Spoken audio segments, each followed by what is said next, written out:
నారాయణం నమస్కృత్య నరం చైవ నరోత్తమం దేవీం సరస్వతీం వ్యాసం తతో జయముదీరయేత్. హరి ఓం. పరమేశ్వర స్వరూపమైన సభకి నమస్కారం. పరమోత్కృష్టమైనటువంటి రోజు భీష్మ ఏకాదశి. మాఘమాసంలో వచ్చేటటువంటి శుక్లపక్షంలో వచ్చేటటువంటి ఏకాదశి. ఈనాడు భీష్ముడు పరమాత్మలో సాయుధ్యం పొందినటువంటి రోజు. భాగవతంలో భీష్ముడు చేసినటువంటి స్థుతిని మాత్రమే వివరించారు పాండవులు. మొన్నటి రోజున మీకు కుంతీదేవి శ్రీకృష్ణ భగవానుడి ప్రార్థన చేసిన ఘట్టాన్ని వివరించాను. కుంతీదేవి ప్రార్థన తర్వాత ధర్మరాజు గారు బాధపడుతుంటే, కురుక్షేత్ర సంగ్రామంలో నేను ఎందరో రాజుల్ని తెగటార్చాను, దానివలన నాకు కలిగినటువంటి పాపం ఏ విధంగా పోతుంది అని బాధపడుతున్నటువంటి సమయంలో ధర్మ సూక్ష్మాలు తెలుసుకోవడం కోసమని కురుక్షేత్రంలో అంపశయ్య మీద పడుకుని ఉన్నాడయ్యా మహానుభావుడు భీష్ముడు. అక్కడికి వెడదాం పదా అని కృష్ణ భగవానుడు ధర్మరాజుని తీసుకుని వెళ్ళినప్పుడు ధర్మములను ఉపదేశం చేసి ఆయన అనంత బ్రహ్మమునందు కలిసిపోయినటువంటి సంఘటన మాత్రమే వివరించారు. అప్పుడు కృష్ణ భగవానుడిని ఆయన చేసిన స్తోత్రం. కానీ ఇవాళ భీష్మ ఏకాదశి పర్వదినాన్ని పురస్కరించుకుని నేను కించిత్తు స్వేచ్ఛ తీసుకుంటున్నాను. అందుచేత మహాభారతము, దేవీ భాగవతము, ఇతర గ్రంథాల్లో ఉండేటటువంటి భీష్ముని యొక్క చరిత్రని ఒక చోటికి క్రోడీకరించి దాన్ని ఒక్కసారి ఆవిష్కరించే ప్రయత్నం చేసి చిట్ట చివర భీష్మస్థుతిలోకి వచ్చేస్తాను. అప్పుడు భాగవతంలో ఉన్నటువంటి విషయాన్ని పూర్తి చేసినట్టు ఉంటుంది, ఇవాల్టి రోజున వినవలసినటువంటి విషయం ఏదో అది విన్నట్టు ఉంటుంది. ఏది వినడం చేత ఇవాళ మనం తరిస్తామో, ఏ మహాపురుషుడి యొక్క జీవితాన్ని మనం వినాలో అది వివరించే ప్రయత్నాన్ని చేస్తాను. భీష్ముడి జీవితం అంత తేలికైనటువంటి విషయం కాదు. ఆయన్ని అర్థం చేసుకోవడం ఎంత తేలిగ్గా కనపడుతుందో అంత కష్టమైన విషయం. ఎందుకంటే మధ్యలో మిమ్మల్ని నేను ఒక ప్రశ్న వేస్తాను, అప్పుడు మీరు ఆలోచన చేద్దురు కానీ అలా ఎందుకు జరిగింది అన్నది ఒకసారి మీరు ఆలోచన చేసే ప్రయత్నం చేద్దురు కానీ. ధర్మం అంటే ఎంత కష్టంగా ఉంటుందో, కాలం అంటే ఎలా ఉంటుందో మీరు గమనిద్దురు కానీ. భీష్ముడి జీవితంలో ఒకానొకప్పుడు బ్రహ్మగారు ఒక పెద్ద సభను ఒకదాన్ని తీర్చారు. అందులో ఋషులు, ప్రజాపతులు మొదలైనటువంటి వారందరూ ఇచ్చేశారు. ఇచ్చేసి ఆ సభ యందు కూర్చుని వారు చర్చ చేస్తున్నారు. దేని గురించి చర్చ చేస్తున్నారు అంటే, ఈ లోకములో కళ్యాణము జరిగేటట్టు చూడడం ఎలాగా, భగవంతుని యందు భక్తి కలిగేటట్టుగా ప్రవర్తించడం ఎలాగా. కాబట్టి మనం ఈశ్వరుడి యొక్క గుణములను ఆవిష్కరించి ప్రజలలో భక్తి పెంపొందితే ఆ భక్తి వలన వారికి కావలసినటువంటి సమస్త కామములు చేకూరుతాయి. పైగా వారు నడవవలసినటువంటి పదంలో నడిచినటువంటి వారు అవుతారు. అందుచేత వీళ్ళందరికీ కూడా మనం ఏ విధంగా కళ్యాణమును సాధించి పెట్టాలి అని సభ జరుగుతోంది. ఆ సభ జరుగుతున్నటువంటి సమయంలో ఒక విచిత్రమైనటువంటి సంఘటన జరిగింది. ఆ సభలోకి గంగాదేవి ప్రవేశించింది. గంగమ్మ పరమ పవిత్రురాలు, హిమవంతుని యొక్క పెద్ద కూతురు గంగమ్మ. అందుకని ఆవిడ గంగాదేవి సభలో ప్రవేశించింది. సహజంగా ఆవిడ చాలా సౌందర్య రాశి, పార్వతీదేవికి తోబుట్టు కనుక విశేషమైనటువంటి అందగత్తె. ఆ తల్లి లోపల ప్రవేశించినటువంటి రీతిలో మహాసౌందర్య రాశి అయినటువంటి గంగ అక్కడ ఉండగా చతుర్ముఖ బ్రహ్మగారి సభలో వాయువు వీచింది. ఒక పెద్ద గాలి వచ్చి గంగాదేవి యొక్క పవిట తొలగింది. తొలగితే అయితే దీని వెనకాతల ఉండేటటువంటి ఆదిశక్తి, పరాశక్తి కారణమై ఉంటుంది. ఆవిడ ఏదో చాలా దూరం ఆలోచించి పనులు చేస్తుంది. అది అనుకోకుండా జరిగినటువంటి సంఘటనలు కావు, వాటి వెనక అమ్మవారి ప్రణాళిక ఏదో ఉంటుంది. ఆ గంగమ్మ పవిట తొలగితే బ్రహ్మగారి సభలో ఉన్నాం మనం, ఎంత గౌరవం పాటించారో చూడండి. ఉన్నటువంటి వాడు చతుర్ముఖ బ్రహ్మగారు సభలో ఉన్నారు, వారి ఆధ్యక్షంలో జరుగుతోంది. పైగా మనందరం ఆ సభకి విచ్చేసినటువంటి సదస్యులం. ఇలాంటి చోట మనం గౌరవంతో ప్రవర్తించాలని అందరూ తలలు వంచుకుని కూర్చున్నారు. కానీ అందులో కూర్చున్నటువంటి ఒక రాజర్షి మాత్రం తదేక దృష్టితో గంగమ్మ వంక చూస్తున్నాడు. ఆశ్చర్యకరంగా గంగమ్మ కూడా రాజర్షి వంక తదేక దృష్టితో చూస్తోంది. వారిద్దరి యందు కామము అతిశయించింది. మనం చతుర్ముఖ బ్రహ్మగారి సభలో ఉన్నామన్న విషయాన్ని మరిచిపోయారు. ఇది అంత తేలిగ్గా హాస్యాస్పదంగా జరిగే సందర్భం కాదు. దీని వెనకాతల ఏదో ఒక పెద్ద ప్రణాళికా నిర్మాణం జరిగింది అని మీరు అర్థం చేసుకోవాలి. ఈ సంకల్పములు మనకు అర్థమయ్యేవి కావు, కథ నడిస్తే మనకు అర్థం అవుతుంది. అప్పుడు బ్రహ్మగారికి ఆశ్చర్యం వేసింది. బ్రహ్మగారి సభలోకి వచ్చి గంగమ్మ ఇలా ప్రవర్తించడం ఏమిటి, రాజర్షి అలా ప్రవర్తించడం ఏమిటి, కాబట్టి మిమ్మల్ని శపిస్తున్నాను. ఇలా సమయాసమయములు లేకుండా కామప్రచోదనం కలిగి ప్రవర్తించావు కనుక నువ్వు మర్త్యలోకమైనటువంటి భూలోకమునందు జన్మించదవుగాక అని ఆ రాజర్షిని శపించారు. గంగమ్మని నీవు కూడా భూలోకమునందు ఆ రాజర్షికి భార్యవై కొంతకాలము చెరించదవుగాక అని, తదనంతరం శరీరం విడిచిపెట్టిన తర్వాత నువ్వు మళ్ళీ స్వర్గలోకానికి వస్తావు అని శాప విమోచనం చెప్పారు. ఆ కారణం చేత రాజర్షి నేను ఎవరి కడుపున జన్మించాలి అని చూస్తున్నాడు. చూస్తుండగా ఆయనకి భరతవర్షంలో ప్రతీపుడు అనబడేటటువంటి ఒక మహారాజు, గొప్ప చక్రవర్తి, ఆయన భరతవంశంలో జన్మించాడు. మహాధర్మమూర్తి, బిడ్డలు లేరు. ఆ ప్రతీపుణ్ణి చూసి ఆయనకి కుమారుడిగా జన్మించాలి అని నిర్ణయం తీసుకున్నాడు. ఆయనకి కుమారుడిగా జన్మిద్దామని నిర్ణయం తీసుకుని ఆయన మర్త్యలోకంలో ప్రవేశించేటటువంటి సమయంలో గంగమ్మ బ్రహ్మలోకం నుంచి దిగి కిందకు వస్తాను. అరే రే, నేను ఎంత పొరపాటు పని చేశాను, నేనైనా ఆ సమయంలో కొంచెం పమిట సర్దుకుని సరిగ్గా ప్రవర్తించి ఉంటే పాపం ఆ రాజర్షికి అన్ని ఇబ్బందులు వచ్చి ఉండేవి కావు. నేను ఎంత పొరపాటుగా ప్రవర్తించాను, నేను చేసినటువంటి పొరపాటు పని సరిదిద్దుకోవాలంటే బ్రహ్మగారిచ్చినటువంటి శాపము వలన మర్త్యలోకములో జన్మించి ఆ రాజర్షి ఎవరిగా జన్మిస్తున్నాడో ఆయన భార్యగా కొంతకాలము ఉండాలి అనుకుందావిడ. ఈ సంకల్పము కలిగి వస్తున్నప్పుడు అష్టవసువులు ఆవిడికి రోదన చేస్తూ కనపడ్డారు, ఏడుస్తూ బాధపడుతూ కనపడ్డారు. ఆవిడ ఆశ్చర్యపోయింది. అష్టవసువుల్ని అడిగింది, మీరు ఎందుకు ఏడుస్తున్నారు, ఎందుకంత బాధగా ఉన్నారని అడిగింది. అడిగితే వాళ్ళు ఒక చిత్రమైనటువంటి విషయాన్ని ప్రతిపాదన చేశారు.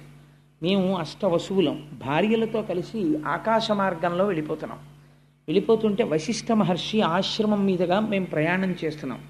ప్రయాణం చేస్తున్నటువంటి సమయంలో మాకు వశిష్ఠ మహర్షి యొక్క ఆశ్రమం కనపడింది. అందులో ధేనువు ఉంది, కామధేనువు, నందిని. దానిని చూసి అందులో ద్యు అనబడేటటువంటి ఒక వసువుని ఆయన భార్య అడిగింది. అంత మెరిసిపోతోంది, ఏదో తెల్లటి పర్వతాకారంలో ఉంది, అంత ప్రకాశవంతంగా ఉంది, అంత తేజస్సుతో ఉంది, అది మామూలు అవే అని అడిగింది. అయితే ఆయన అన్నాడు, కాదు కాదు, దాన్ని కామధేను అంటారు, దాన్ని పాలు తాగితే ఎటువంటి కోరికైనా తీరుతుంది అన్నారు. అంటే ఆ ద్యు అనబడేటటువంటి వసువు యొక్క భార్య ఆవిడంది, నాకు ఒక స్నేహితురాలు ఉంది, ఆవిడ పేరు ఉసీనరా. ఆ ఉసీనరా అనబడేటటువంటి స్నేహితురాలు కొంచెం రోగగ్రస్త అయి వృద్ధాప్యాన్ని పొందింది. ఆవిడికి మళ్ళీ యవ్వనం వస్తే మాతో పాటు సంతోషంగా గడుపుతుంది. అందుకని మనం ఈ కామధేనువుని అపహరిద్దాం. ఎలాగో లేడు కదా వశిష్ఠుడు ఆశ్రమంలో, అపహరించి తీసుకుని వెళ్ళి ఈ కామధేనువు యొక్క పాలు ఉసీనరాకి పట్టిద్దామని. భార్య మాట కాదనలేక మిగిలినటువంటి వసువులతో కలిసి ద్యు ఆ కామధేనువుని అపహరించాడు. అపహరించి తీసుకుని వెళ్ళిపోయాడు. వశిష్ఠ మహర్షి మరునాడు పూజ కోసమని, సాయంకాలం అగ్నికార్యం కోసమని దర్భలు మొదలైనవి సేకరించడానికని వెళ్ళారు. వారు తిరిగి వచ్చి ఆశ్రమంలో చూశారు, నందినీ ధేనువు కనపడలేదు. అంతటా వెతికారు. వెతికి ఒక్కసారి తపోనిష్టలో కూర్చుని ఆచమనం చేసి దివ్య దృష్టితో చూశారు. అష్టవసువులు అపహరించడం తెలిసింది ఆయనకి. తెలిసి వెంటనే శపించారు. బ్రహ్మర్షి లేని సమయం చూసి నందినీ ధేనువుని అపహరించారు కనుక మీరు భూలోకమునందు జన్మించెదరుగాక అని. ఈ అష్టవసువులకి ఈ వార్త తెలిసి పరుగు పరుగున వచ్చి వశిష్ఠ మహర్షి యొక్క పాదాల మీద పడ్డారు. మహాప్రభో, మీరు మాకు దారుణమైన శాపాన్ని అనుగ్రహించారు. ఇప్పుడు మేము భూలోకంలో జన్మిస్తే చాలా ఇబ్బందులకి గురైపోతాం. మీరు మా యందు అనుగ్రహించి మాకు శాపానుగ్రహాన్ని తగ్గించేటటువంటి ప్రయత్నం చెయ్యండి అన్నారు. అంటే ఆయన అన్నారు, మీరు 80 వసువులు, 80గురులో 7 యందు పాపము యొక్క తీవ్రత తక్కువగా ఉన్నది. మీరు కేవలం ద్యువుకి సహకరించారు, కానీ అసలు అపహరించడానికి ప్రధానమైన కారణము ద్యువు. అందుచేత మీరు 7 పుట్టినటువంటి వెంటనే మరణిస్తారు. కాబట్టి నరుడిగా జన్మిస్తారు, కానీ జన్మించినటువంటి కొద్ది గంటలలో శరీరాన్ని వదిలిపెట్టేస్తారు. వదిలిపెట్టేసి మళ్ళీ వసువులు అయిపోతారు. కానీ ప్రధాన పాత్ర పోషించినటువంటి ద్యువు మాత్రం పరాక్రమవంతుడై కని విని ఎరగనటువంటి చరిత్ర సృష్టించి భూలోకమునందు కొంతకాలం ఉండి తరువాత తిరిగి బ్రహ్మైక్యమును పొందుతాడు. అందుకని ద్యువు మాత్రం కొంతకాలము లోకమునందు ఉండవలసినదే అని ఆయన శాప విమోచనాన్ని కటాక్షించారు. కటాక్షిస్తే ఆ 80 ఇప్పుడు భూలోకంలో జన్మించాలి. అందుకని వాళ్ళు బాధపడుతూ వస్తున్నారు. గంగమ్మని చూసి అడిగారు, అమ్మా నువ్వెందుకు ఎడుతున్నావు భూలోకానికి అన్నారు. ఇదిగో జరిగినటువంటి ఆ విషయం ఇలా ఉంది. అందుచేత నేను ఆ రాజర్షి ఎక్కడ జన్మిస్తాడో అక్కడ ఆయనకి భార్యని కావాలని వెడుతున్నాను. అయితే అమ్మ మాకు ఒక ఉపకారం చేసి పెట్టు, నువ్వు ఎలాగో వెడుతున్నావు కనుక నీ కడుపున మేము యనమండుగురం పుడతాం. పుట్టినప్పుడు నువ్వు మమ్మల్ని జ్ఞాపకం పెట్టుకుని శాప విమోచనం కోసం భూలోకంలో ఏ తల్లి కూడా పుట్టినటువంటి బిడ్డల్ని కొద్ది గంటలలోనే తీసుకెళ్ళి చంపదు. ఏ తల్లి కొద్ది గంటలలో చంపదంటే నా ఉద్దేశం కొన్ని రోజులు పోయాక చంపుతుందని కాదు, ఎప్పటికీ అలా ప్రవర్తించదు. కన్న తల్లికి ఉండేటటువంటి మమకారం అటువంటిది. అందుకని మాకు శాప విమోచనం ఎలా కలుగుతుంది? అందుకని మేము నీకు బిడ్డలుగా జన్మిస్తాం. నువ్వు మాయందు అనుగ్రహించి పుట్టినటువంటి వెంటనే మమ్మల్ని మళ్ళీ తిరిగి మేము వసువుల యొక్క స్థానాన్ని అలంకరించడానికి వీలుగా ఆ శరీరం విడిచిపెట్టేటట్టుగా మమ్మల్ని కటాక్షించు అన్నారు. తప్పకుండా అలా చేస్తాను అంది.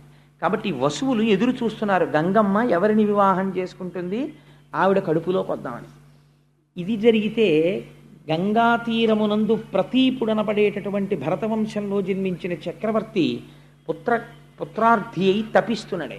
ఆయనకి సామ్రాజ్యం ఉంది, సత్యం ఉంది, ధర్మం ఉంది, అన్నీ ఉన్నాయి, అన్ని భోగాలు ఉన్నాయి, కానీ సంతానం లేదు.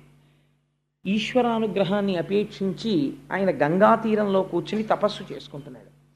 గంగమ్మ చూసింది.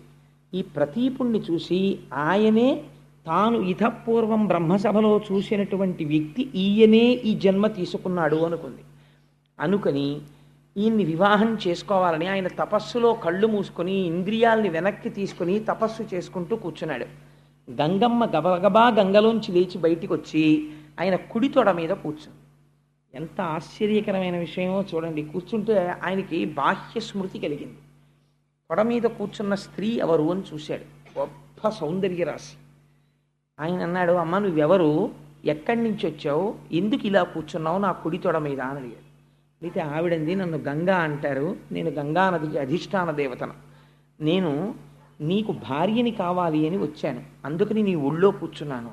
ఆయన అన్నాడు, నీవు నా భార్యవి కావాలి అని అనుకున్నావు. క్షత్రియులు విశేషించి రాజులు దక్షిణ నాయకులు అంటారు. దక్షిణ నాయకులు అంటే ఒకరికన్నా ఎక్కువ మంది భార్యలు ఉంటారు. విజయనగర సామ్రాజ్య పతనం సమయానికి వచ్చేటప్పటికి రామరాయల వారికి ఎంత దక్షిణ నాయకుడు అంటే రామరాయల వారి పోలికలున్న బిడ్డలు చాలా ఊళ్ళలో ఉండేవారు. అంత దక్షిణ నాయకులై ఉంటారు. అలా దక్షిణ నాయకుడై ఉంటాడు కాబట్టి ఆయన ఒళ్ళో కూర్చుంది ఆవిడ.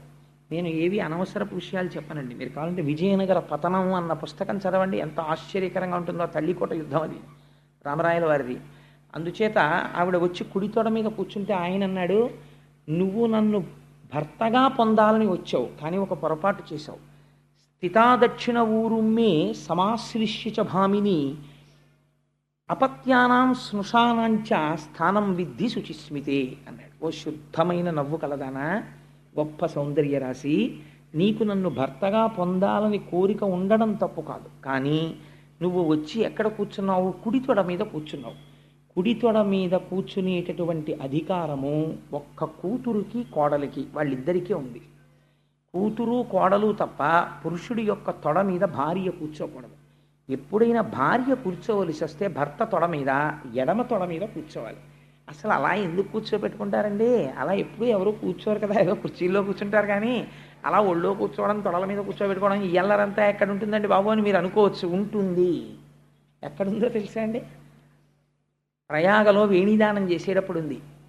జీవితంలో ఒక్కసారి చేస్తారు వేణీదానం, ఇంకొకసారి చేస్తామంటే ఒప్పుకోరు. సువాసినులు ఎన్ని జన్మలకి మళ్ళీ 5వ తనంతోనే ఉండి 5వ తనంతో వెళ్ళిపోవాలనుకున్న వాళ్ళు భర్త యొక్క ఎడమ తొడ మీద కూర్చుని వేణీదానం చేస్తారు. చాలా గమ్మత్తుగా ఉంటుంది, చాలా సంతోషంగా సరదాగా ఉంటుంది అది చూడడానికి. సరే, అందుచేత మేము ప్రయాగ వెళ్ళినప్పుడు చాలామంది చేశారు, మీరు చేశారు కదమ్మా, అందుకని ఆ వేణీదానం చేసినప్పుడు చాలా సరదాగా సంతోషంగా ఉంటుంది ఆ క్రియ. చేత ఎడమ తొడ మీద కూర్చుంటారు భర్తకి భార్య. అందుకని నువ్వు వచ్చి నా కుడితొడ మీద కూర్చున్నావు కాబట్టి ఇప్పుడు నువ్వెవరు, నా కోడలితోనన్నా సమానం, కూతురితోనన్నా సమానం.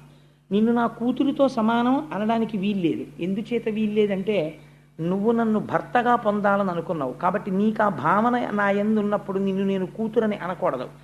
కాబట్టి నాతో సమానుడైన వాడెవరు, నా కొడుకు. ఆత్మావై పుత్రనామాసి, నా తేజస్సు నా కుమారుని యందు ఉంటుంది. అందుకని నీవు నన్ను భర్తగా పొందాలనుకున్నావు కాబట్టి నా కుమారుడికి భార్య అవుతూ అనివి. అప్పుడు నువ్వు కూర్చోవడం ధర్మబద్ధమైపోతుంది.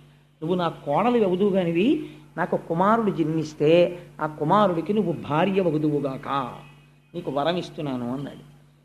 ఇప్పుడు చూశాడు, ఆ పైనుంచి వచ్చినటువంటి రాజర్షి చూసి, గోభిషుడు అని ఆయన, ఇప్పుడు నాకు అవకాశం దొరికింది గంగమ్మని భార్యగా పొందాలి కాబట్టి నేను ఈ ప్రతీప మహారాజు యొక్క కుమారుడిగా జన్మిస్తాను అని ఆయన తేజస్సులోకి ప్రవేశించి శంతన మహారాజు అన్న పేరుతో జన్మించాడు. ఈ శంతన మహారాజు పెరిగి పెద్దవాడై యవ్వనానికి వచ్చిన తర్వాత పట్టాభిషేకం చేసి ప్రతీపుడు పిలిచి ఒక మాట చెప్పాడు. నేను ఒకనకొకప్పుడు గంగా తీరంలో తపస్సు చేస్తుండగా నాకు ఒక స్త్రీ కనపడింది. ఆమె నా కుడితొడ మీద కూర్చుని నన్ను భర్తగా పొందాలని అడిగింది. నేను నా కోడల్ని చేసుకుంటానని మాట ఇచ్చాను. అందుకని నీకు గంగా తీరంలో మెరుపు తీగ వంటి ఒక కన్య కనపడుతుంది, నువ్వు ఆ కన్యని భార్యగా స్వీకరించు అని ఆయన తపోభూములకు వెళ్ళిపోయాడు. ఒకనాడు శంతన మహారాజు గారికి వేట అంటే చాలా ఇష్టం. శంతన మహారాజు గారు వేటాడడానికి వెళ్ళాడు. వెళ్ళి తిరిగి వస్తూ విశ్రాంతి కోసమని గంగా తీరంలో కూర్చున్నాడు. అక్కడ కనపడింది గంగమ్మ. కనపడితే ఆయన తండ్రి గారు చెప్పినటువంటి స్త్రీ ఈమెయే అని నమ్మి ఆవిడ్ని వివాహం చేసుకోవడానికని ప్రయత్నించి ఆవిడతో మాట కలిపాడు. కలిపితే ఆవిడ వసువులకి మాటిచ్చి ఉన్నది, బిడ్డలు పుట్టినప్పుడు వెంటనే వాళ్ళు శరీరం వదిలిపెట్టేటట్టు చూస్తానని. ఇప్పుడు రేపు దానికి భర్త అడ్డుగా నిలబడితే వాళ్ళకి తాను ఇచ్చిన మాట నిలబెట్టుకోవడం కుదరదు. అందుకని ఆవిడంది, నేను నీకు భార్యనవుతాను, కానీ నాదొక షరతు అంది. ఏమి నీ షరతు అన్నాడు. యచ్చకుర్యామహంకార్యం శుభం వా ఇది వా శుభం, నేను ఏ పని చేసినా అది శుభం కావచ్చు అశుభం కావచ్చు, నేను ఏది మాట్లాడినా కూడా నవక్తవ్యం తథాప్రియం, నువ్వు దానికి ఎదురు చెప్పకూడదు. నేను ఏ పని చేసినా నువ్వు అంగీకరించాలి. నువ్వు ఏనాడు నాకు ఎదురు చెప్తావో ఆనాడు నేను నిన్ను విడిచిపెట్టి వెళ్ళిపోతాను. అలాగైతే నేను నిన్ను వివాహం చేసుకుంటాను. మనిషి జీవితం చాలా విచిత్రంగా ఉంటుందండి. వివాహం చేసుకునేటప్పుడు చాలా అందంగా ఉండడం అనేటటువంటిది చాలా ప్రధానమైన విషయమై కూర్చుంటుంది. కొన్నాళ్ళు పోయిన తర్వాత ఈ బాహ్యమైనటువంటి సౌందర్యం కన్నా అంతఃసౌందర్యమును మంచితనము ఇల్లాలిగా ఉండేటటువంటి లక్షణాలు ఉండడమే చాలా గొప్ప. ఏ కొరుక్కు తింటానా, నా బుర్రకాయ ఎందుకు వచ్చింది ఈ అందం అనిపిస్తుంది కొన్నాళ్ళు పోయాక. నేను ఈ మాట ఎందుకన్నానంటే మనకి ఈ కథలు అది నేర్పుతాయి. శంతన మహారాజు బాహ్య సౌందర్యాన్ని చూసి ప్రేమించాడు, వివాహం చేసుకున్నాడు. మొట్టమొదట కొడుకు కలిగాడు. కొడుకు పుట్టగానే ఇప్పుడు ఆయన యొక్క స్థితి మారింది, తండ్రి అయ్యాడు. కాబట్టి ఆయన ప్రేమ అంతా కొడుకు మీదకి వెళ్ళింది. బహు అందగాడు కొడుకు. అందున పెద్ద కొడుకు మొట్టమొదట పుట్టినవాడు. కొడుకులు లేక తన తండ్రి ఎంత బాధపడ్డాడో తెలుసు. కొడుకు పుట్టాడు. పుట్టగానే నిత్తుటితో ఉన్నటువంటి బిడ్డని రెండు చేతుల్లో పట్టుకుని గంగమ్మ వెళ్ళి గంగలో వదిలిపెట్టేసింది. అంటే ఆవిడ ఇచ్చినటువంటి మాట అటువంటిది. 7 వసువులకి ఆవిడ మళ్ళీ స్వస్థితిని కల్పించాలి, అందుకని నీటిలో విడిచిపెట్టేసింది. ఊరుకున్నాడు. ఎందుకనంటే వరం ఇచ్చాడు ఆవిడికి. యచ్చకుర్యామహంకార్యం శుభం వా ఇది వా శుభం, ఏది చేసినా అడ్డు పెట్టకూడదు, అందుకని ఊరుకున్నాడు. అలా ఒకసారి కాదు, 2 మాటలు కాదు, 3 మాటలు కాదు, 4 మాటలు కాదు, 7 సార్లు అయిపోయింది. 7 కొడుకుల్ని తీసుకెళ్ళి గంగలో కలిపేసింది. 8వ మాట మహాతేజోవంతమైనటువంటి కుమారుడు జన్మించాడు. 7 మాటలు లేని ప్రేమ 8వ మాట ఎందుకు భార్యను అడ్డు పెడతాడండి? అంటే గంగమ్మ ఇచ్చినటువంటి వరం అక్కడతో పూర్తయిపోయింది. 8వ మాట మళ్ళీ ఆ బిడ్డని తీసుకుని వెళ్ళిపోతోంది గంగ వైపు. వెళ్ళిపోతుంటే ఆయన అన్నాడు, ఛీ రాక్షసి, ఎవరైనా మాతృత్వాన్ని కోరుకుంటారు, నువ్వేమిటి ఎంతమంది కొడుకులు పుట్టినా తీసుకెళ్లి గంగలో పారేస్తుంటావు, ఇప్పుడు 8వ మాట చేస్తున్నావు ఈ పని, ఇంకా నేను సహించను, నువ్వు ఆ పని చెయ్యడానికి వీల్లేదు. గంగమ్మ నవ్వింది, నువ్వు నేను చేసిన పనికి ఎప్పుడు అడ్డు పెడతావో అప్పుడు నిన్ను విడిచిపెట్టి వెళ్ళిపోతానని నేను ముందే చెప్పాను. ఇవాళ నువ్వు అడ్డు పెట్టావు, అందుకని నేను వెళ్ళిపోతున్నాను. వెళ్ళిపోతే వెళ్ళిపో, నా కొడుకుని నాకు ఇచ్చాను. ఆవిడంది అది కుదరదు. నీ కొడుకు కాదు, నాకు కూడా కొడుకే. వీడిని నేను తీసుకెళ్ళి, పిచ్చి మహారాజా నేనేదో చేయలేదు, 7 వసువులకి మళ్ళీ వాళ్ళ సహజ స్థితిని ఇచ్చాను, వీడు 8వ వాడు బతకాలి. వీడిని నేను తీసుకెళ్ళి వశిష్ఠ మహర్షి దగ్గర పరశురాముడి దగ్గర అస్త్ర విద్యనంతటినీ నేర్పి అపారమైనటువంటి ధనుర్విద్యా ప్రావీణ్యం వచ్చిన తరువాత తెచ్చి నీకు కొడుకుగా అప్పచెప్తాను, అప్పటి వరకు నా దగ్గర ఉంచుకుంటానని ఆ కొడుకుని తీసుకెళ్ళి గంగలోకి వెళ్ళిపోయింది. వెళ్ళిపోయిన తర్వాత శంతన మహారాజు గారు ఒక్కడే ఉండేవాడు, రాజ్యం వెళ్తున్నాడు, వేటకెడుతున్నాడు, తిరుగుతున్నాడు, వస్తున్నాడు. అలా కొంతకాలం గడిచిపోయింది. అసలు గంగమ్మ చెప్పిన మాట మర్చిపోయాడు. ఒకానొక నాడు గంగా తీరంలో తిరుగుతున్నాడు. తిరుగుతుంటే మంచి యవ్వనంలో ఉన్నటువంటి వ్యక్తి అద్భుతంగా బాణప్రయోగం చేస్తున్నాడు. ఆ పిల్లవాడిని చూడగానే పితృప్రేమ పరవళ్ళు తొక్కింది. నా కొడుకు కూడా ఉంటే ఈ పాటికి ఇదే వయస్సులో ఉంటాడని, బాబు నువ్వెవరు ఏమిటి అని ఆరా తీశాడు. అప్పుడు గంగమ్మ వచ్చి ఈయన దేవవ్రతుడు అని పేరు ఉంచాను ఈయనకి. ఈయన గాంగేయుడు, గంగాస్తుడు కనుక గాంగేయుడు. ఈయన వశిష్ఠ మహర్షి దగ్గర పరశురాముడి దగ్గర ధనుర్విద్య ధర్మశాస్త్రం నేర్చుకున్నాడు. అన్ని విధాలుగా రాశీభూతమైనటువంటి రాజనీతిజ్ఞుడు, ధర్మము తెలుసున్నవాడు, పైగా విలువిద్య నేర్పరి. ఈ కొడుకుని నీకు అప్పజెప్తున్నాను అని ఆ కొడుకుని ఆయనకి అప్పజెప్పి ఆవిడ తిరిగి వెళ్ళిపోయింది. వెళ్ళిపోయిన తర్వాత ఆయన శంతనుడు వృద్ధాప్యంలోకి వచ్చేసాడు. అప్పటికి సంతోషంగా కొడుకు దొరికాడు, సభ చేశాడు, ఆ కొడుకుని పరిచయం చేశాడు, ఆనందంగా రోజులు గడిచిపోతున్నాయి. ఇక్కడే అనుకోని మలుపొకటి తిరిగింది. ఒకానొక నాడు మళ్ళీ వేటకెళ్ళాడు. వేటకెడితే అక్కడ యోజన గంధి కనపడింది. అసలు ఆ సత్యవతి వృత్తాంతం అండి చాలా ఆశ్చర్యకరమైన వృత్తాంతం. అంటే నేను ఇప్పుడు దేవీ భాగవతం చెప్పట్లేదు కాబట్టి మళ్ళీ నేను ఆ సత్యవతి వృత్తాంతం అంతా చెప్పను. చెప్తే ఇప్పుడు నేను భాగవతం వదిలిపెట్టి దేవీ భాగవతంలోకి వెళ్ళిపోవడం అయిపోతుంది. అందుకని ఆ సత్యవతీదేవిని చూశాడు ఆవిడ యోజన గంధి. అంతకుముందు ఆవిడ దగ్గర చాపలకంపు వచ్చేది. పరాశర మహర్షి వరం ఇచ్చారు వ్యాస మహర్షి జన్మించినప్పుడు. ఆవిడ నించున్న చోటు నుంచి ఒక యోజనం దూరం కస్తూరి వాసన వస్తుంది. ఆవిడ పడవ మీద అందరినీ ఉచితంగా అటు ఇటు చేరుస్తూ ఉంటుంది గంగా తీరంలో. ఆ సత్యవతీదేవిని చూసి వివాహం చేసుకుంటానని అడిగాడు. ఆవిడంది నేను స్వేచ్ఛా విహరిణిని కాను, నా తండ్రి దాశరాజు ఉన్నాడు, నువ్వు నా తండ్రిని అడుగు, నా తండ్రి సమ్మతిస్తే నన్ను చేపట్టు, నా తండ్రి అంగీకరించకపోతే అప్పుడు నువ్వు నన్ను రాక్షస వివాహంలో పాణిగ్రహణం చేసి తీసుకెడుతూ గానివి, నా తండ్రి అనుమతి తీసుకోమని. అంటే శంతన మహారాజు గారు దాశరాజు దగ్గరికి వెళ్ళాడు. దాశరాజు వంగి వంగి నమస్కారాలు చేశాడు శంతనుణ్ణి చూసి. అయ్యా మీకు నేను ఏం చెయ్యగలవాడను అన్నాడు. నీ కన్యకారత్నాన్ని నాకు ఇవ్వయ్యా అని అడిగాడు శంతనుడు. అడిగితే ఆయన ఎంత తెలివైనవాడో చూడండి. ఆయన అన్నాడు దాశరాజు, నా కూతురు సత్యవతిని నీకిచ్చి వివాహం చేస్తాను, కానీ రేపొద్దున్న నా కూతురు కడుపు పండి కొడుకు పుడితే ఆ కొడుక్కి రాజ్యం ఇస్తావా అని అడిగాడు. అడిగితే ఆయనకి దేవవ్రతుడు ఒక్కసారి మనస్సులో మెదిలాడు. పెద్ద కొడుకు ఉన్నాడు, మహానుభావుడు, ధర్మజ్ఞుడు, గొప్ప విలువిద్యా విశారదుడు.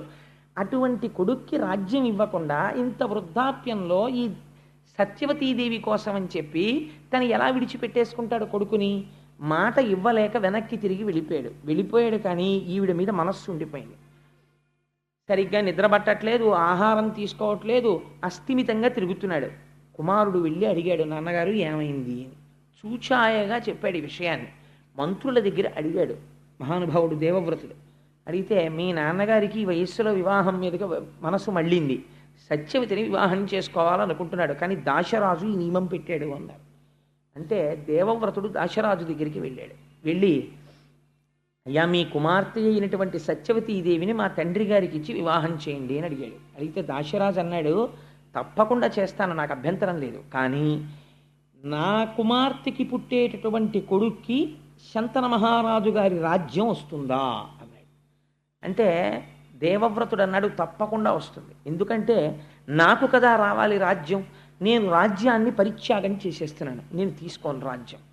మా నాన్నగారి యొక్క కోరిక తీరడం కోసం నీ కుమార్తెను ఆయనకిచ్చి వివాహం చెయ్యండి అన్నాడు.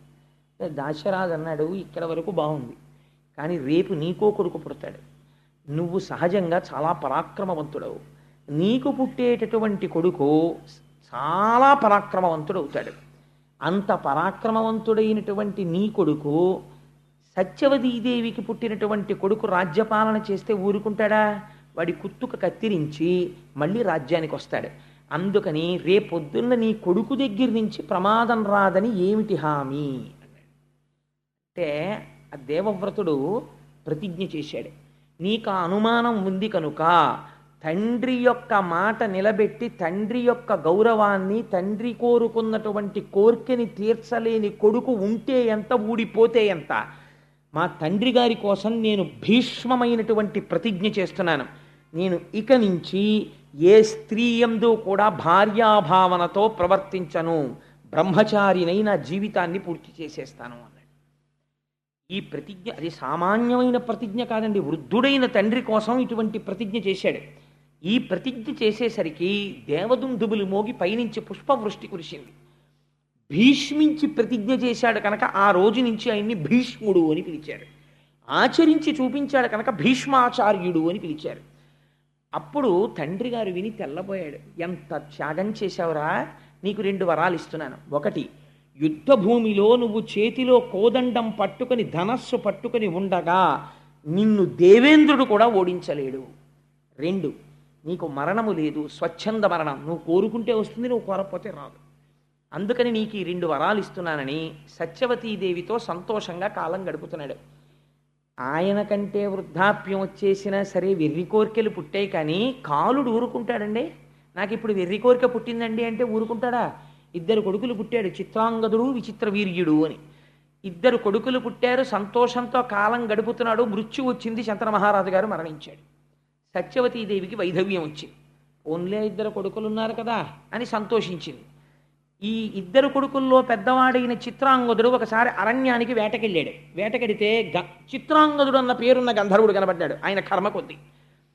నువ్వన్నా చిత్రాంగదుడు అన్న పేరుతో ఉండాలి, నేనన్నా చిత్రాంగదుడు అన్న పేరుతో ఉండాలి. నువ్వు ఆ పేరు వదులుతావా, నాతో యుద్ధం చేస్తావా? యుద్ధం చేస్తే మన ఇద్దరిలో ఎవరు బతికితే వాళ్ళు ఒక్కడే చిత్రాంగదుడు ఉంటాడు, లేదా పేరు మార్చుకో వెళ్ళిపో అన్నాడు. నేను పేరు మార్చుకోవడం ఏమిటి, మన ఇద్దరం యుద్ధం చేస్తాం, ఎవరు ఉంటే వాళ్ళే చిత్రాంగదుడు అన్నాడు. ఆ చిత్రాంగదుడు గంధర్వుడు యుద్ధం చేశారు. శంతన మహారాజు గారి యొక్క కుమారుడైన చిత్రాంగదుడు మరణించాడు యుద్ధంలో. ఇంకా విచిత్ర వీర్యుడు ఒక్కడే మిగిలాడు. ఎవరి కోసం ప్రతిజ్ఞ చేశాడు భీష్ముడు? ఏ శంతన మహారాజు గారి యొక్క సుఖం కోసం ప్రతిజ్ఞ చేశాడో ఆ శంతన మహారాజు వెళ్ళిపోయాడు. ఆ సత్యవతీదేవి వైధవ్యం పొందింది. పుట్టిన 2 కొడుకుల్లో పెద్దవాడు మరణించాడు. విచిత్ర వీర్యుడు ఎప్పుడూ కాలక్షేపం చేస్తూ భగవంతుని యొక్క స్మరణ లేకుండా సంతోషంగా కాలం గడిపేసేటటువంటి వాడు. ఇప్పుడు వంశము వర్ధిల్లాలి. అందుకని ఇప్పుడు ఆయనకి సరి అయినటువంటి భార్య దొరకాలి విచిత్ర వీర్యుడికి. ఈయన చూస్తే ఎప్పుడూ సుఖ సంతోషాలతో తేలియాడుతుంటాడు. ఈయనకి తగిన భార్యని తేవలసినటువంటి బాధ్యత భీష్ముడి మీద పడింది. చూడండి, ఆ వయస్సులో భీష్మాచార్యుడి చేసినటువంటి ప్రతిజ్ఞ వల్ల ఎన్ని కష్టాలు అనుభవించాడో చూడండి మహానుభావుడు. ఇంత కష్టపడి కాశీరాజుకి 3 కుమార్తెలు, అంబా, అంబిక, అంబాలిక అని కాశీరాజు స్వయంవరం ప్రకటించాడు.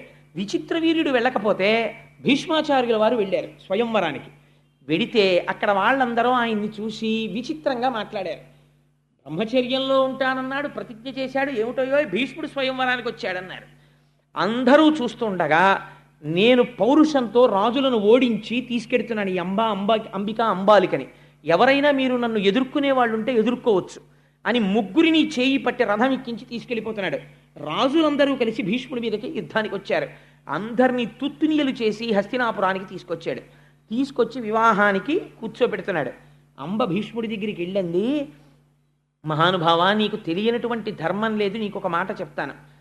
నేను సాళ్వుడనబడేటటువంటి రాజుని ప్రేమించాను, ఆయన కూడా నన్ను ప్రేమించాడు, ఆయన నా యందు పత్నీభావమును పొందాడు. కాబట్టి ఇప్పుడు నేను వేరొక పురుషుడికి భార్యని కావడం అమర్యాద, అలా నేను కాకూడదు. అందుకని నన్ను తీసుకెళ్ళి సాళ్వుడికి అప్పచెప్పేమని. ఒకసారి మనసు లేని స్త్రీ రాజుకి భార్యగా ఉండడానికి వీలు కాదు. అందుకని పరపురుషుని యందు అనురక్తి కలిగినటువంటి స్త్రీని భార్యగా యువతల ఇంట్లో ఉండడం త్రాచుపావుని పెంచుకోవడం లాంటిది. అందుకని నువ్వు నా తమ్ముడికి భార్యగా ఉండడానికి వీలు లేదు, నిన్ను తీసుకెళ్ళి అప్పచెప్పేస్తానని చెప్పి సాళ్వుడి రాజ్యానికి తీసుకెళ్ళి రథంలో పంపించాడు. పంపిస్తే ఈవిడ సాళ్వుడి అంతఃపురంలో ప్రవేశించి ఎంతో సంతోషంగా నేను వచ్చేసానయ్యా, భీష్ముడు నన్ను పంపించాడని. ఆయన అన్నాడు, అంతమంది రాజులు చూస్తుండగా నన్ను కూడా ఓడించి భీష్ముడు ఏనాడు నీ చెయ్యి పట్టి తన రథం ఎక్కించి తీసుకెళ్ళాడో ఆనాడే నువ్వు భీష్ముడి సొత్తు అయిపోయావు. ఇప్పుడు చేతకాని వాడిని భీష్ముడి పెట్టిన భిక్షని భార్యగా స్వీకరించడానికి నీ క్షత్రియుణ్ణి, రాజ్యపాలకుణ్ణి, మహారాజుని, నేను నిన్ను అల్లనన్నాడు. ఎవరు నిన్ను గెలుచుకున్నారో నువ్వు వాళ్ళకే సొత్తు అన్నాడు. ఆవిడ బాధపడుతూ ఒక ఆడదాని బాధ చరిత్రని ఎలా మారుస్తుందో చూడండి. అందుకే చాలా జాగ్రత్తగా ఉండు సుమా. స్త్రీల జోలికి వెళ్ళి నిష్కారణంగా వాళ్ళతో వాళ్ళ మనసు ఖేదపడేటట్టు ప్రవర్తించకు. ఆ స్త్రీ ఒక తపోవనానికి చేరింది. చేరి నేను తపస్సు చేసుకుంటాను, సన్యాసం ఇమ్మంది. అంటే ఋషులు అన్నారు, నువ్వు నిండు యవ్వనంలో ఉన్నావు, నువ్వు వచ్చి ఈ ఆశ్రమాల్లో కూర్చుంటే ఇక్కడ ఉన్న వాళ్ళ తపస్సులు పాడైపోతాయి, లేనిపోని గొడవలు వస్తాయి, అందుకని నువ్వు ఇక్కడ ఉండడానికి వీల్లేదమ్మా, ఇవాళ రాత్రికుండు, రేపటి రోజున నీ నీ మార్గము నువ్వు చూసుకో అన్నారు. పైగా ఇప్పుడు సన్యాసం ఏమిటి, ఉంటే భర్త దగ్గర ఉండాలి, లేకపోతే ఇదేంటి తండ్రి గారి దగ్గర ఉండాలి, అందుకని నీ తండ్రి దగ్గరికి వెళ్ళిపోమన్నారు. నేను నా తండ్రి దగ్గరికి వెళ్ళనంది ఆవిడ అదృష్టం. మరునాడు పొద్దున్న వాళ్ళ తల్లిగారి తండ్రి గారు మాతామహుడు తాతగారు వచ్చాడు. ఆ తాతగారికి తన గోడు వెళ్ళబోసుకుంది. ఆయన అన్నాడు, నేను పరశురాముడికి చాలా అంతేవాసిని, పరశురాముడు భీష్ముడికి గురువు, అందుకని పరశురాముడితోటి భీష్ముడికి చెప్పిస్తాను అన్నాడు. ఈలోగా ఒక పరిచారికుడు వచ్చి, అయ్యా పరశురాముల వారు ఏం చేస్తున్నారన్నాడు.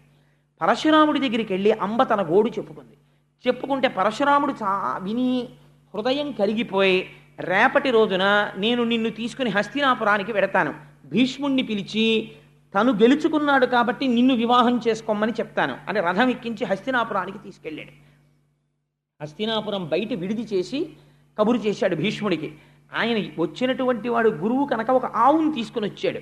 ఆవుని దానం ఇచ్చి నమస్కారం చేసి, మహాప్రభో మీరు రావడమే అదృష్టం, రాజ్యంలోకి ప్రవేశించండి అన్నాడు. అంటే ఆయన అన్నాడు, నేను నీ రాజధానిలోకి రావడానికి రాలేదు, నువ్వు ఓడించి తెచ్చినటువంటి కాంత అంబని భార్యగా స్వీకరించన్నాడు. అంటే ఆయన అన్నాడు, ఒకవేళ పంచతన్మాత్రలు తమ తమ విధులను నిర్వర్తించడం మానివేస్తే మానివేయవచ్చు, కానీ నేను ఒకసారి చేసిన ప్రతిజ్ఞ నుంచి మాత్రం వెనకడుగు వేసే సమస్య లేదు, అందుకని నేను మాత్రం భార్యగా స్వీకరించనన్నాడు. అయితే ఎవరి కోసం తెచ్చావో ఆ తమ్ముణ్ణి చేసుకోమనన్నాడు. విచిత్ర వీర్యుణ్ణి అడిగారు. ఆయన అన్నాడు, వేరొకడి యందు మనసు పెట్టుకున్నానని వెళ్ళిపోయినటువంటిది తిరిగి వస్తే ఆవిడ్ని నేను పెళ్లి చేసుకున్నా, నాకు అక్కర్లేదన్నాడు. ఎంత పౌరుషం వచ్చిందో చూడండి విచిత్ర వీరుడికి. కాబట్టి ఇప్పుడు పరశురాముడికి ఆగ్రహం వచ్చింది, నువ్వు చేసుకుంటావా నాతో యుద్ధం చేస్తావా అన్నాడు.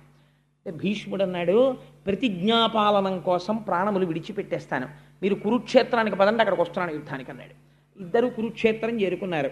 అక్కడ బ్రహ్మాండమైన యుద్ధం 22 రోజులు బ్రహ్మాండమైన యుద్ధం జరిగింది. తుత్తునీయల కింద కొట్టేసుకున్నారు ఒకళ్ళనొకళ్ళు.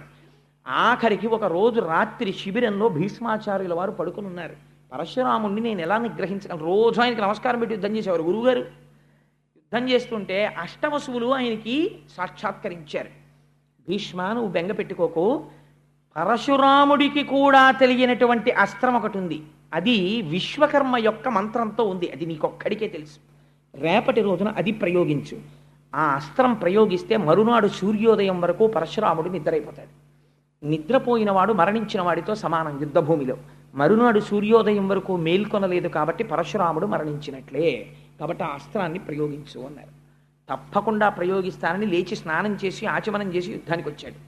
యుద్ధానికి వచ్చి పరశురాముడి మీద అస్త్రప్రయోగం చేద్దామని బాణాన్ని సంధించి మంత్రం చదువుతున్నాడు. మహర్షులందరూ దర్శనమిచ్చారు. నారదాదులు, ఎంత ఘోరమైన పాపం చేస్తున్నావు భీష్మ, నీ వంటి ధర్మజ్ఞుడు చెయ్యవలసిన పని కాదు, నువ్వు ఈ అస్త్రాన్ని ప్రయోగిస్తే నీ గురువు మరణించిన వాడితో సమానమైపోతాడు, గురువుని చంపినటువంటి పాపం వస్తుంది, అంతటి అపకారం అంతటి అవమానం గురువు పట్ల చెయ్యకూడదు, నువ్వు అలా వెయ్యకు అన్నారు. గురువుని అవమానించను అని ఆ అస్త్రాన్ని ఉపసంహారం చేసేసాడు.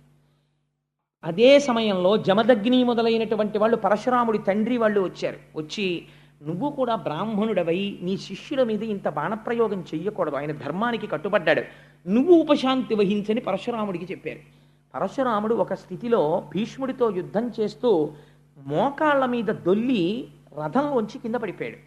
అందుకని పరశురాముడు ఓటమిని అంగీకరించాడు భీష్ముడి చేతిలో. నేను ఓడిపోయినట్టే లెక్క, అంబా ఇంక నిన్ను నేను రక్షించలేను, నువ్వు ఎక్కడ రక్షణ దొరుకుతుందనుకుంటే అక్కడికి వెళ్ళిపోవచ్చు అన్నాడు. నీకు ఎవరి వలన వివాహం అవుతుందనుకుంటే వారిని ఆశ్రయించి అన్నాడు. ఆవిడంది, నాకు ఒక విషయం అర్థమైంది, పరశురాముడు 21 మాటలు భూమండలాన్ని చుట్టూ తిరిగి క్షత్రియుడన్న వాడిని అందరినీ తెగటార్చాడు, అటువంటి పరశురాముడిని ఓడించేశాడు ఈ భీష్ముడు. కాబట్టి భీష్ముడిని ఓడించేవాడు లేడు కాబట్టి నా పెళ్ళవదు కాబట్టి నేను ఒక్క ప్రతీకారం తీర్చుకుంటాను, ఈ భీష్ముడిని చంపుతాను, ఇదే నా ప్రతిజ్ఞ ఇవాళ నుంచి, ఇంకా నాకు వివాహం అక్కర్లేదు, భీష్ముడు ఎలా చనిపోతాడో ఇదొక్కటే నా కోరిక అని ఆవిడ తపస్సు చేయడం మొదలెట్టింది. ఒక చోట అంటారు, ఆవిడ ముందు సుబ్రహ్మణ్యేశ్వర స్వామి వారి గురించి తపస్సు చేసింది. స్కందుడు ప్రత్యక్షం అయ్యాడు. ఏమి నీ కోరిక అన్నాడు. భీష్ముడిని నిగ్రహించాలని.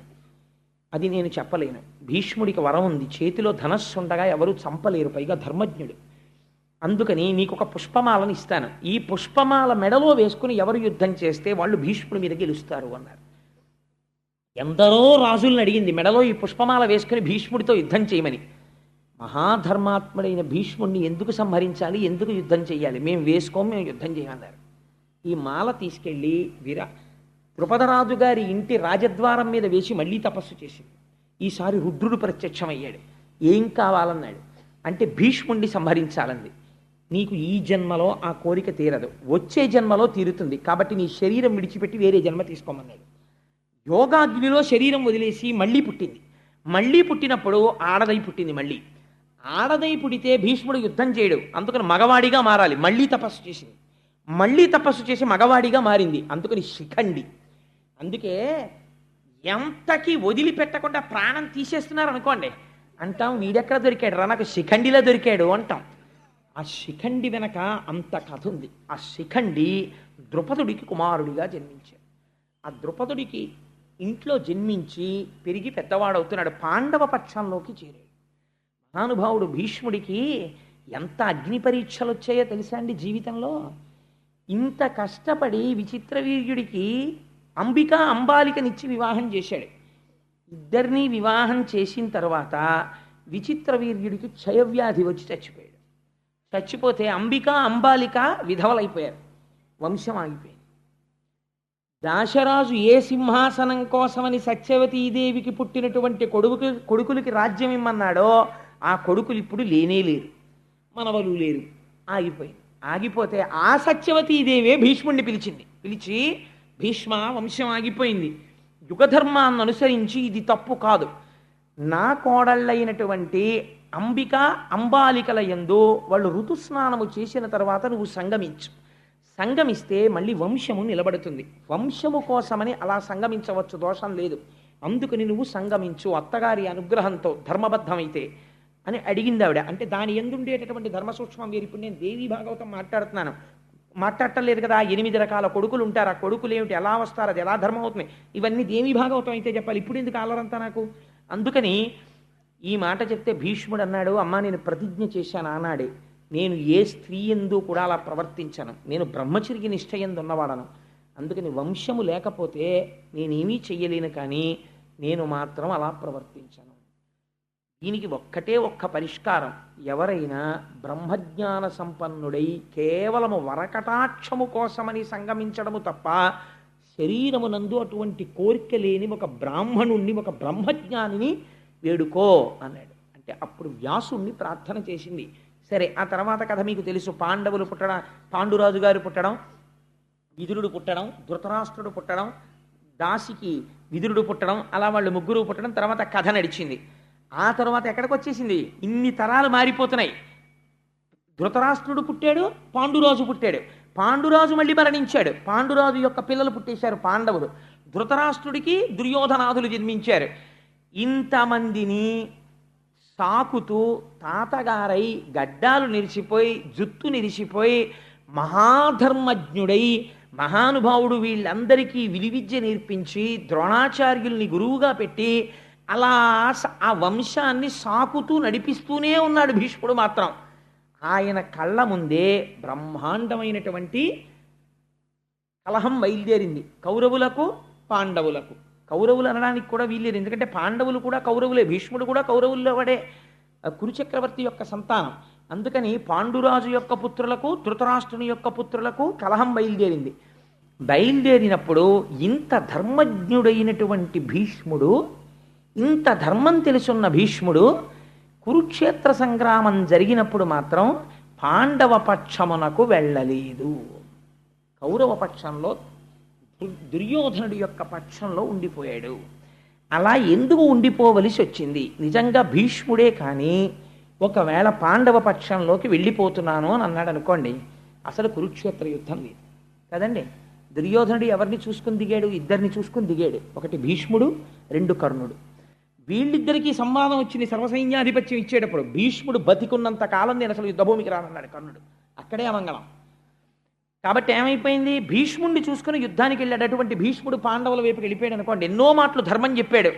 మహానుభావుడయా, అర్జునుణ్ణి ఎవరు గెలవలేరు, పాండవుల పట్ల ధర్మం ఉంది, వాళ్ళు నెగ్గుతారని చెప్పాడు. అటువంటి భీష్ముణ్ణి దుర్యోధనుడు పట్టుకుని వేలాడవలసినటువంటి అవకాశం ఇవ్వకుండా పాండవ పక్షానికి వెళ్ళిపోయి ఉంటే అసలు కురుక్షేత్రం జరిగేది కాదు కదా. భీష్ముడు ఎందుకు వెళ్ళలేదు? ఒకటవ ప్రశ్న. 2, అట్లాంటి భీష్ముణ్ణి అలాగ ముళ్ళపంది ఎలా అయితే ముళ్ళతో ఉంటుందో అలా అంగుళం మాత్రం చోటు లేకుండా అన్ని బాణాలతో కృష్ణుడు ఎందుకు కొట్టించాడు? ఎందుకంటే భీష్మంచ ద్రోణంచ జయద్రథంచ అని గీతలో చెప్పాడు. నేనే సంహరిస్తున్నానని చెప్పాడు. భీష్ముణ్ణి అన్ని బాణాలతో ఎందుకు కొట్టాడు? ఈ 2 భీష్మాచార్యుల వారి జీవితానికి సంబంధించి చాలా గహనమైనటువంటి ప్రశ్నలు. అలా కొట్టడానికి ఒక కారణం ఉంది. నేను దేనికైనా సరే ప్రపంచంలో ఆలంబనం ఏమిటో తెలుసా అండి? ధర్మమే. భీష్ముడు తన జీవితం మొత్తం మీద ఒక్కసారి ధర్మం తప్పాడు. అది కూడా పూర్తిగా ధర్మం తప్పాడు అని చెప్పడం కూడా కుదరదు. ధర్మం తప్పాడా తప్పలేదా అని చెప్పడానికి వీలు లేని రీతిలో ఒకసారి మాట్లాడాడు. ఎప్పుడు మాట్లాడాడు అంటే, ధర్మరాజు గారికి శకునికి ద్యూత క్రీడ జరుగుతున్నప్పుడు శకుని మధువుని సేవించి ఉండడంలో మరిచిపోయి ముందు ధర్మరాజుని ఒడ్డాడు.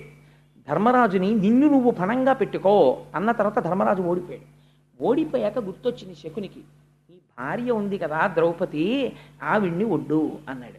అప్పటికే ధర్మరాజు శకునికి దాస్యంలోకి వెళ్ళిపోయిన ధర్మరాజు వడ్డమన్న శకునికి వెడుతుంది కానీ దోషం ఒడ్డిన నాకు పట్టదని చెప్పి ఇప్పుడు నాకు శకుని యజమాని, నేను ఆయనకి దాసుణ్ణి, దోషం ఆయనకి ఎడుతుందని ద్రౌపదిని ఒడ్డి మళ్ళీ ఓడిపోతే దుశ్శాసనుడు రజస్వల అయినటువంటి ద్రౌపదీదేవిని సభలోకి ఈడ్చుకొచ్చి వలువలు ఊడుస్తుంటే ఆవిడ ఒక ప్రశ్న వేసింది, పేర్లు చెప్పి. ఈ సభలో భీష్మద్రోణులు ఉన్నారు, వాళ్ళకి ధర్మం తెలుసు.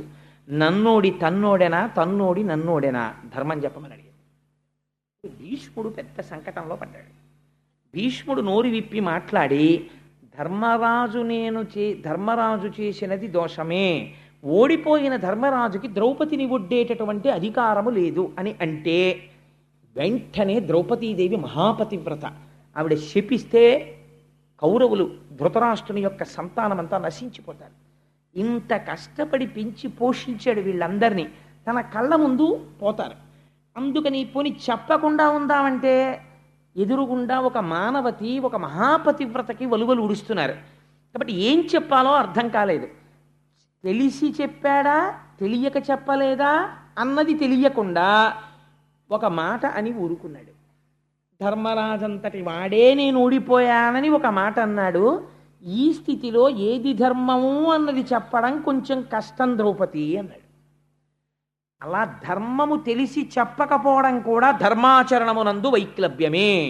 ఈ దోషమునకు కొట్టవలసి వచ్చింది. అందుకని బాణాలతో కొట్టారు. ధర్మాచరణం అంటే ఎంత గహనంగా ఎంత కష్టంగా ఉంటుందో చూడండి. ఇంతటి మహానుభావుడు యుద్ధానికి వచ్చాడు కురుక్షేత్రంలో. వస్తే దుర్యోధనుడితో ఒక మాట చెప్పాడు, నువ్వు పాండవుల వైపు ఉన్నటువంటి వాళ్ళల్లో ఎవరినైనా సరే అడుగు, తలకాయ తీసేస్తాను, పాండవుల జోలికి మాత్రం నేను వెళ్ళనన్నాడు. యుద్ధభూమికి వచ్చిన తరువాత భీష్ముడు సర్వసైన్యాధిపతిగా నిలబడితే ధర్మరాజు గారు కవచం విప్పేసి పాదుకలు విప్పేసి కాలినడకన వెళ్ళి పితామహాన్ నమస్కరించాడు. తాత, నువ్వు పెంచి పెద్ద చేసిన వాళ్ళం, మాకు విజయం కలగాలని ఆశీర్వదించు అన్నాడు.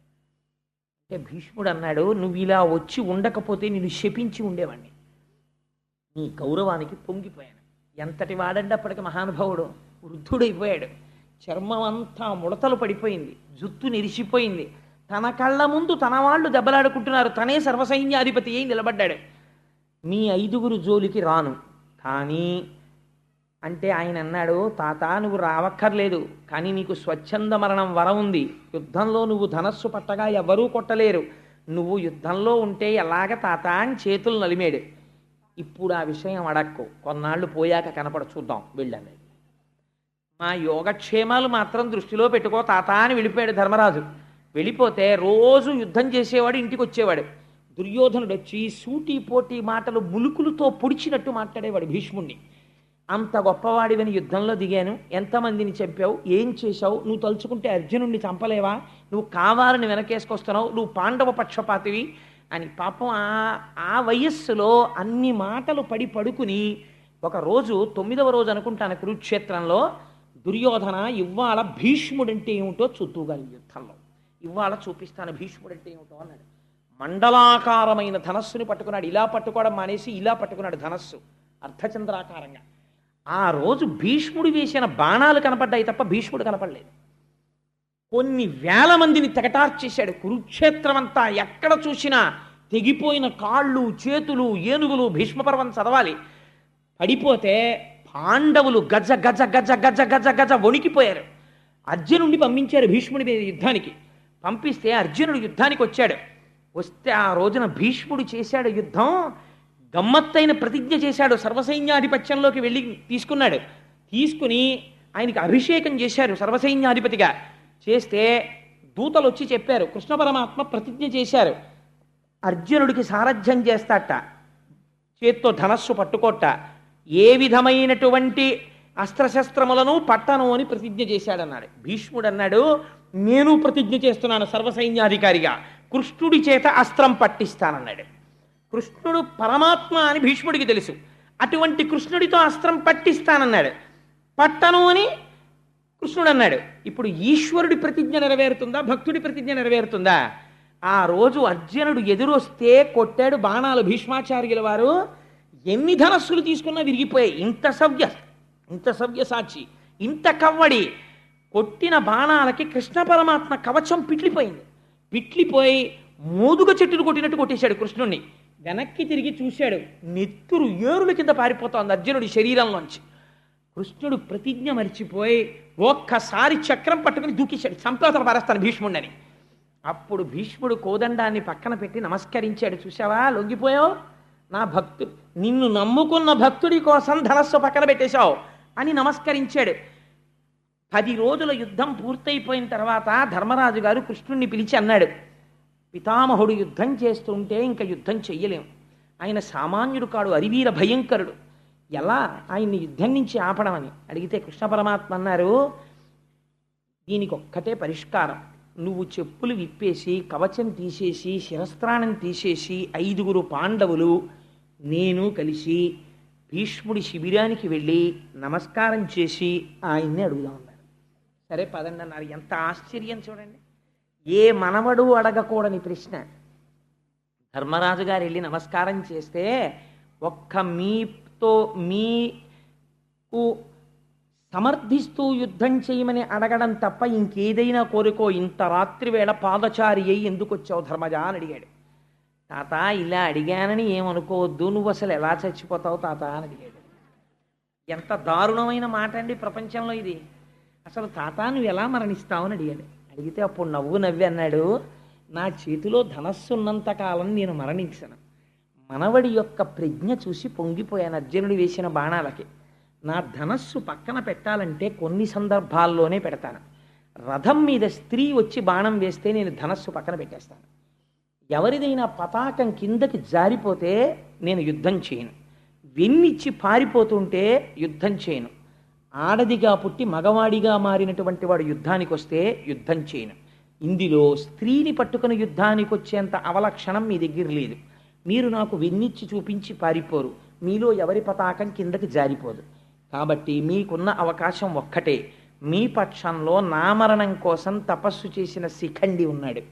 ఆ శిఖండిని అర్జునుడి రథానికి ముందు నించోపెట్టండి. నించోపెడితే శిఖండి బాణాలు వేస్తే నేను ధనస్సు పక్కన పెట్టేస్తాను. ధనస్సు పక్కన పెట్టేశాను కాబట్టి నేను మళ్ళీ బాణం వెయ్యను కాబట్టి వెనక నుంచి అర్జునుడితో బాణ పరంపర కురిపించి నా శరీరాన్ని డుల్లగొట్టేయండి అన్నాడు. అలాగే తాత అని వెళ్ళిపోయాడు. వెళ్ళిపోతే ఏడ్చాడండి అర్జునుడి శిబిరంలో. మహానుభావుడు తండ్రి లేక మేము ఏడుస్తుంటే ఆ రోజుల్లో మాకు నాన్న అని ఎవరిని పిలవాలో తెలియక మా పట్ల అంత ప్రేమతో ఉన్న భీష్ముడి దగ్గరికి వెళ్ళి కౌరవులు మమ్మల్ని బాధ పెడుతుంటే నాన్న అని తెలియక మేము పిలిస్తే నేను నాన్నని కాను నాన్న తాతని అని ఆయన ఒడిలో కూర్చోపెట్టుకుని మాకు గోరు ముద్దలు తినిపించాడు.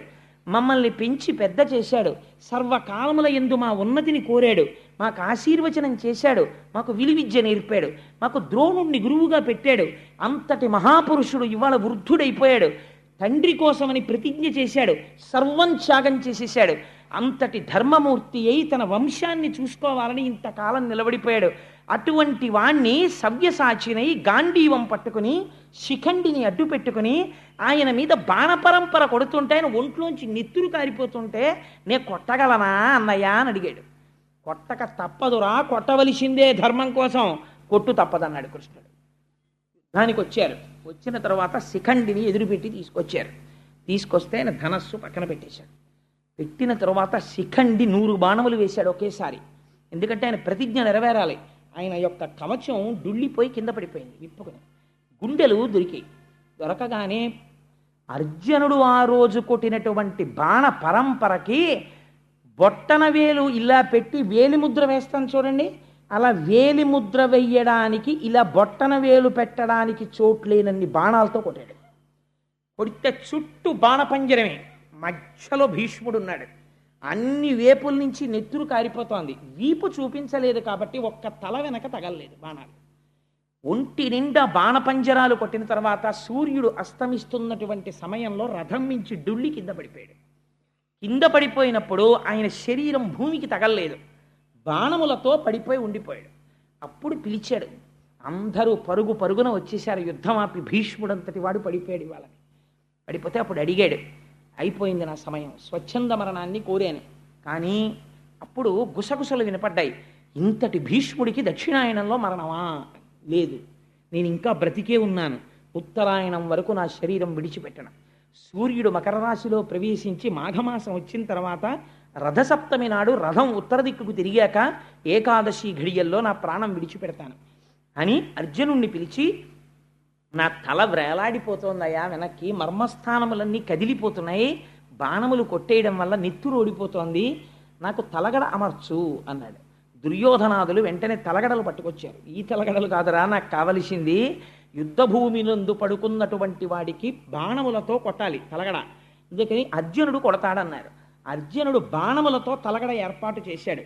చాలు నీలాంటి మనవడు పుట్టాడని ఆ బాణముల మీద తలగడ ఏర్పాటు చేసుకుని, నేను ఈ యుద్ధభూమినందే పడి ఉంటాను, నా చుట్టూ కందకం తవ్వండి, ఎవ్వరూ నా వైపుకి రాకుండానని కందకం తవ్వించుకుని ఆ భూమి మీద పడి ఉండిపోయాడు.